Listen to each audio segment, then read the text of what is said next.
पुन्हा एकदा देवेंद्र फडणवीस महाराष्ट्र राज्याचे मुख्यमंत्री होणार आहेत, एकूण काय सांगा? महाराष्ट्रामध्ये जे अभूतपूर्व यश भारतीय जनता पार्टी आणि मित्र पक्षांना मिळालेलं आहे, यामध्ये देवेंद्र फडणवीस साहेबांची अत्यंत मेहनत होती. राज्याचे मुख्यमंत्री एकनाथजी शिंदेसाहेब, अजितदादा पवार यांच्या नेतृत्वाखाली महायुतीची ही सत्ता पुन्हा या ठिकाणी आलेली आहे आणि आज सर्वानुमते भारतीय जनता पार्टीच्या सर्व सदस्यांच्या मताने आज देवेंद्र फडणवीस साहेब यांची गटनेतेपदी नियुक्ती झालेली आहे आणि तेच आता मुख्यमंत्री होतील.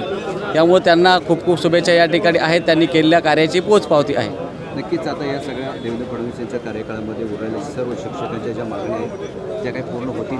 निश्चितपणे मला तर खूप या सगळ्या राहिलेल्या मागण्या असतील, जुनी पेन्शन असेल, अनुदानाचं काम तर झालंच होतं आणि अन्यही काही सर्व शिक्षा अभियानमधील कर्मचाऱ्यांच्या नेमणुकांच्या संदर्भात असेल, त्यांचा अनुदानाचा विषय असेल, आश्रमशाळांचा प्रश्न होता, दिव्यांग शाळांचा प्रश्न होता, जे काही अपूर्ण राहिलेले जे प्रश्न आहेत त्या देवेंद्र फडणवीस साहेब यांच्या मागे लागून निश्चितपणे ते पूर्ण करून घेण्यासाठी प्रयत्न केला जाणार आहे.